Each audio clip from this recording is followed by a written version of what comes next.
नमस्कार दोस्तों, welcome back. आप देख रहे हैं कॉफी विद सुमी जैन।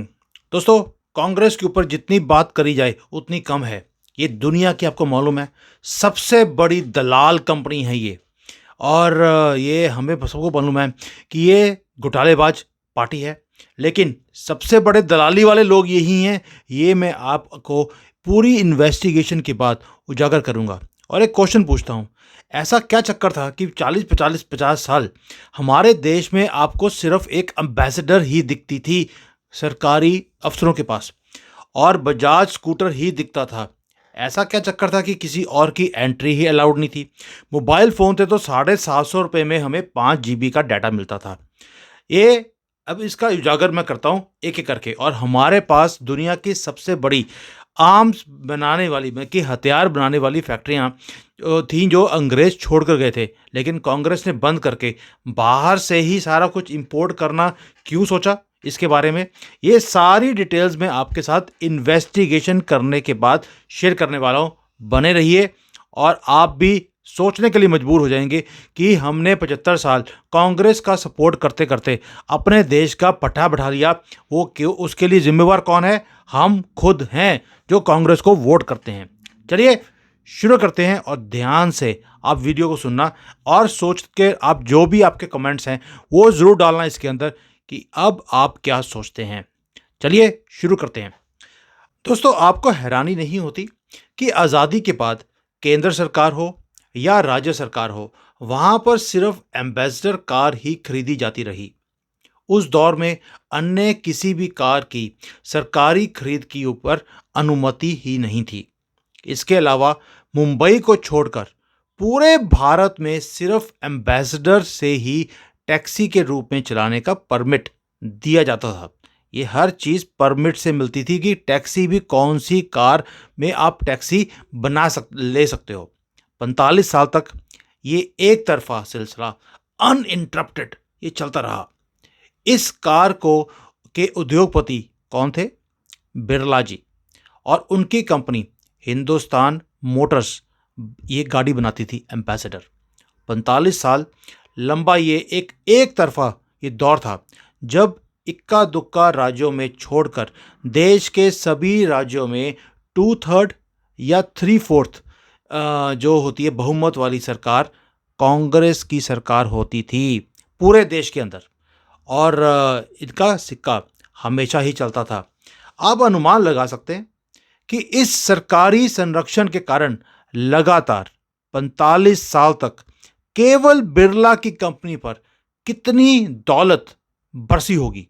जबकि 1974 तक फिएट नाम से बिकती रही इटली ही की कंपनी की कार, जिसका नाम था प्रीमियर पद्मिनी, के नाम से बनाने की अनुमति देश के दूसरे बड़े उद्योगपति टाटा को 1974 में मिल गई थी। लेकिन सरकारी खरीद और टैक्सी परमिट से उस कारी को या उस कंपनी को, टाटा को, दूर रखा गया था। क्यों? पैसे नहीं मिलते टाटा से। अब ज्ञात रहे कि 1980 और 85 तक देश में स्थिति ये थी कि किसी भी कॉलोनी में, मोहल्ले में 1 या 2 घरों में ही स्कूटर या मोटरसाइकिल हुआ करते थे। राजधानी दिल्ली हो, लखनऊ हो, ऐसे बड़े बड़े शहरों में भी कुछ रईसों के पास ही कार हुआ करती थी। उस समय तक कार के बाजार का अधिकांश कारोबार सरकारी खरीद और टैक्सी परमिट पर ही निर्भर कर था। अब गंभीर सवाल यह है कि 45 साल तक किसी अन्य उद्योगपति को कार बनाने का लाइसेंस क्यों नहीं दिया गया? उस दौरान ऐसा पहला लाइसेंस मिला छोटी कार जो संजय गांधी लेकर आए थे। उनके सपना था मारुति कार को लेकर आना। और 1983 या 84 में मारुति कार बाजार में आई, लेकिन सरकारी खरीद और टैक्सी परमिट से उसे भी दूर रखा गया। लेकिन मारुति है, उसने एक काम और खराब किया। जो प्रीमियर पद्मिनी थी, जो गाड़ी थी फिएट की, उसका हिस्सा भी उसने छीनना शुरू कर दिया। और प्रीमियर पद्मिनी जो है, या जो फिएट कार है, वो ऐसा ऐसा लुप्त होनी शुरू हो गई। आखिर में 45 साल तक किसी भी विदेशी कंपनी को भी उसी तरह भारत में कार निर्माण करने की छूट क्यों नहीं दी गई, जिस तरह जैसे यज़दी था या बुलेट मोटरसाइकिल था, भाई ये भी तो विदेशी कंपनियां थी, उन्हें आपने परमिट दे दिया, लेकिन गाड़ी बनाने का परमिट किसी को भी नहीं दिया गया। ऐसी क्या मजबूरी थी कांग्रेस की?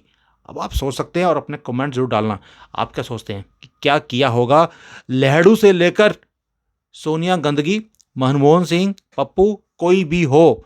और चिदम्बरम के ऊपर तो मेरी वीडियो बनाई हुई है, अगर आपने नहीं देखी जाके देख लेना कि कैसे कैसे इन्होंने पैसे लूटे और कैसे एनडीटीवी जैसे जो ये बेशरम न्यूज़ चैनल्स हैं इनके अंदर पैसे लगाए, और तभी वो हमेशा कांग्रेस की ही भाषा बोलते थे, रविश कुमार हो या कोई भी और हो। और ये हमेशा आपका जो दिमाग है उसे भ्रमित करने में लगे रहते थे। अब दोबारा आते हैं 45 साल पहले क्या होता रहा।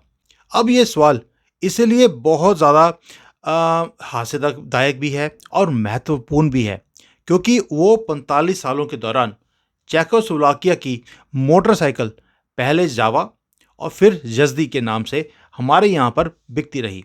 बुलेट के नाम से भारत में पहचाने वाली ब्रिटेन की कंपनी है वो, रॉयल एनफील्ड।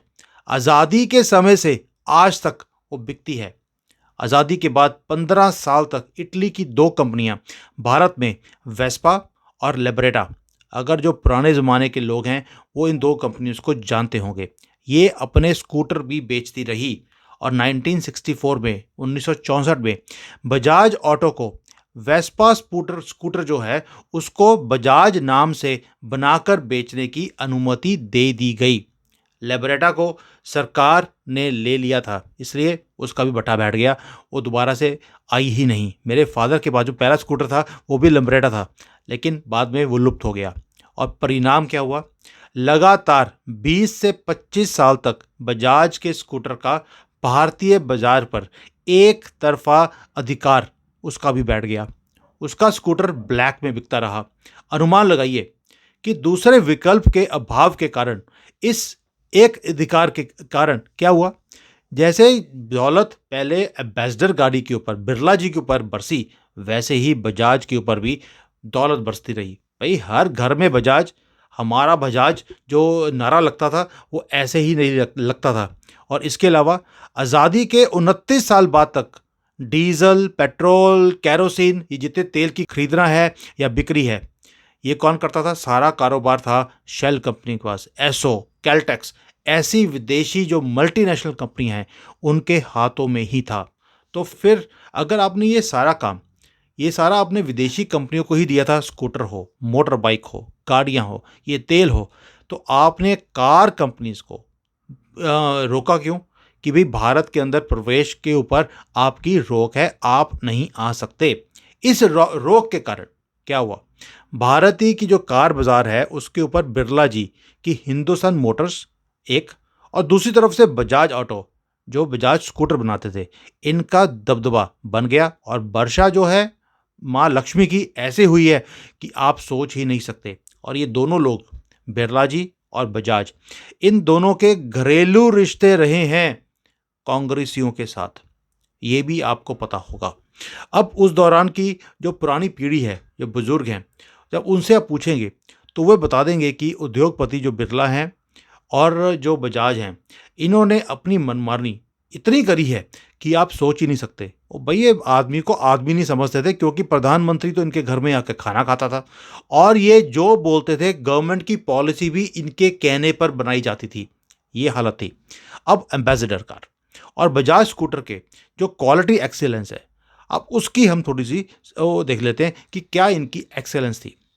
कि 1991 में जब ये सारा उद्योगीकरण, जिसको हम बोलते हैं कि मार्केट को खोलना शुरू किया, हमने थोड़ा सा इंडस्ट्रियलाइजेशन के दौर में हम घुसने लग गए, और विदेशी कारें जो हैं वो यहाँ पर आने लग गई। आप सोच सकते हैं इवन की जो टू व्हीलर्स हैं, जो विदेशी कंपनियां यहाँ पर आकर टू व्हीलर्स बनाने लगी, उसके सामने एम्बेसडर कार टिक ही नहीं पाई, और ना ही बजाज का स्कूटर टिक पाया। ये इनकी क्वालिटी थी। और भाई इस बजाज स्कूटर का तो ये हाल था, जब तक टेढ़ा ना करो वो चालू ही नहीं होता था। और एम्बेसडर कार जब थोड़ा सा चल लेती थी, उसको रोक कर उसके अंदर पहले पानी डालना पड़ता था, क्योंकि इंजन ही गर्म हो जाता था। ये इनकी क्वालिटी एक्सेलेंस थी। और कांग्रेस कहती थी कि भाई इससे बढ़िया गाड़ी और स्कूटर भारत को मिल ही नहीं सकता। ये है इनका स्टैंडर्ड। भारतीय बाजारों में से दोनों ऐसे भागे जैसे गधे के सिर से सींग भाग जाते हैं। जबकि टाटा के ट्रक, कोई भी विदेशी कंपनी आज तक उसका मुकाबला नहीं कर सकी। कितनी कंपनी आई जिन्होंने आकर भारत के अंदर टाटा के ट्रक को हटाने की कोशिश करी, यहाँ पर अपना दबदबा बनाने की कोशिश करी, टिक ही नहीं पाए। और यही टाटा जी हैं जिनकी अपनी जो गाड़ियाँ बना रहे थे यहाँ पर, उसे अनुमति ही नहीं दी गई कि भाई ये कोई खरीद सके सरकारी ढांचे के अंदर। ये है फ़र्क। मैं तो यहाँ पर चाइना में देखता हूँ, यहाँ पर भी टाटा कंपनी का नाम है, जो ट्रक्स हैं या गाड़ी हैं उसका नाम यहाँ पर भी लिया जाता है, क्योंकि ये सोचते हैं कि इतनी सस्ती गाड़ी ये टाटा बना कैसे लेता है। इसलिए बिरला, बजाज का जो उपरोक्त उदाहरण है ये बताता है कि ये जितने भी कांग्रेसी हैं ये कैसे सरकारी मशीनरी को यूज़ कर कर अपने ऊपर पैसा बरसाते हैं और फिर ये पैसा इन्हीं कांग्रेस की पार्टी के घरों में जाता है। अब दोबारा से एक और एग्जांपल लेते हैं। आज की दुनिया में देश में 15-20 साल से 12 या 15 से कंपनियां ऐसी हैं जो विदेशी मोबाइल कंपनियां थी, जो ₹750 में 5 GB डाटा दिया करती थी और ₹1 प्रति मिनट का तो लोकल कॉल था और ₹2 या ₹15 का तो आउटगोइंग कॉल था, अगर हमने पूरे कंट्री में कहीं भी अपने जगह से बाहर कॉल करनी है। और फिर एंट्री आई मुकेश अंबानी की। उन्होंने चुनौती दी इस सारे सिस्टम को और ₹170 में 60 GB डाटा देकर और सारी जो कॉलें हैं, SMS हैं, वो सारे फ्री में उन्होंने देनी शुरू कर दी। और ये सारा जो लूट का बाजार कांग्रेस ने खड़ा किया था उसकी धज्जियां उड़ाकर रख दी। और कुछ ही महीनों में ये जो मोबाइल कंपनी है अंबानी जी की, ये नंबर 1 बन गई और सभी ने अपने कलेक्शंस को काटकर इनके ऊपर ट्रांसफ़र करवाना अपने आप को शुरू कर दिया। आपको क्या लगता है कि क्या अंबानी को इतना सस्ता देने के बाद नुकसान हुआ? नहीं, वो भी सबसे ज़्यादा प्रॉफिटेबल कंपनी है। भाई इतना कुछ देने के बाद ऑलमोस्ट 1/5 कॉस्ट के ऊपर इन्होंने, अंबानी ने सारा कुछ दिया हमें और सबसे ज़्यादा प्रॉफिटेबल भी हैं। आप सोच सकते हैं कि उस वक़्त अरबों रुपए किसने कमाए? वो सारी विदेशी कंपनियों ने, जिन्होंने यहाँ पर लूट मचा के रखी थी कांग्रेस के साथ हाथ मिलाकर। मोबाइल का आपको हो गया, स्कूटर बता दिए, गाड़ी बता दी। और ऐसा नहीं है कि जो मुकेश अंबानी है इसके ऊपर भी सरकारी कृपा कभी नहीं रही होगी। गोदावरी बेसिन में जो KG6 गैस का जो ब्लॉक था उसकी अलॉटमेंट का किस्सा बच्चा बच्चा जानता है। अगर आप नहीं जानते तो मुझे मैसेज दे देना, मैं इसके ऊपर भी डिटेल में वीडियो बना दूंगा आपके लिए कि अंबानी के ऊपर कैसे मेहरबानी करी गई गैस ब्लॉक देने के लिए। लेकिन गूगल करके पढ़ना ज़रूर कि क्या कुछ हुआ था। और पढ़ते समय इस बात का ध्यान ज़रूर रखना कि ये किस्सा 15 साल पुराना है और उस समय देश में मोदी जी की सरकार नहीं थी, बल्कि मनमोहन सिंह, सोनिया गांधी और राहुल, इनकी तिकड़ी की सरकार चल रही थी। और मेरे विचार से ये वीडियो उपरोक्त सच्चाई ये स्पष्ट करने के लिए पर्याप्त है कि किसी भी जो उद्योगपति हैं, जो बिजनेसमैन हैं, घराने हैं, इस पर सरकारी कृपा कैसे बरसाई जाती है और ऐसे कृपा कब कब किस किस के सरकार में ये हुई है, ये भी आपको पता लगने के लिए प्राप्त है। और ऐसी कृपा बरसाने वाले जो सरकार होती है उसे ही बोला जाता है दलाल। और कांग्रेस से बड़ा दलाल इस दुनिया में कोई है ही नहीं। अरे भाई, राफेल इन्होंने नहीं खरीदा क्योंकि इन्होंने 40% कमीशन मांगा था। उसके अंदर इन्होंने कभी यहाँ पर कोई गन्स नहीं बनाई, कोई बॉफर जैसी कुछ नहीं बनाया, वो भी इटली से, क्योंकि वो सोनिया गांधी की कंट्री से आता है। और उसमें कितनी रिश्वत खाई गई है आप सबको पता है। कोई भी चीज़ ऐसी नहीं है जिसमें इन्होंने पैसे ना खाए हों, दलाली ना ली हो। और इसीलिए कांग्रेस हमेशा ही कंट्री की सबसे बड़ी दलाल बनी रही और पूरे दुनिया में फेमस भी हैं। सोनिया गांधी का क्या बिजनेस है? पोल डांसर थी ना, 3rd richest lady in the world है। और भाई पोल डांसिंग वाले तो और बड़े हैं। इतनी बड़ी रिचनेस कैसे आ गई इसके पास, कभी पूछा आपने? अब चॉइस आपकी है। वक्फ बोर्ड इन्होंने बनाया, उसमें भी दलाली ली इन्होंने, हिंदू की ज़मीनों की दलाली इन्होंने करी, वक्फ बोर्ड को इन्होंने परमिशन दे दी। आपने जिसके ऊपर भी, किसी के घर के ऊपर, फैक्ट्री के ऊपर, जगह के ऊपर आपने उंगली रख दी, वो जगह आपकी हो गई। और वो क्या मुसलमानों की जगह के ऊपर हाथ रखते हैं? वो हिंदुओं की जगह के ऊपर ही हाथ रखते हैं। और कांग्रेस ने उनसे भी दलाली ली, किसकी? वोटों की। आपको ज़मीन चाहिए, ज़मीन आपको दी, आप हमें वोट दीजिए, ये भी दलाली ही होती है। अब देश आपका, आपके हाथ में, चॉइस आपकी। मैंने आपकी आंखें खोलने के लिए छोटा सा वीडियो बनाया था, पूरी डिटेल्ड इन्वेस्टिगेशन के लिए, कि 45 साल, 50 साल, 75 साल कैसे किस किस चीज़ में इन्होंने दलाली करके हमारे देश का नुकसान किया है। अब बारी है एक एक करके इनको अंदर करना और इनके खातों में से वो पैसे वापस लेके आना जो इन्होंने देश के खाए हैं। जय Hind, Vande Mataram. Hi there. If you liked the video, please don't forget to smash the like button, subscribe to our channel, and activate the bell icon so that you receive all notifications whenever we upload a new video. Thanks for watching.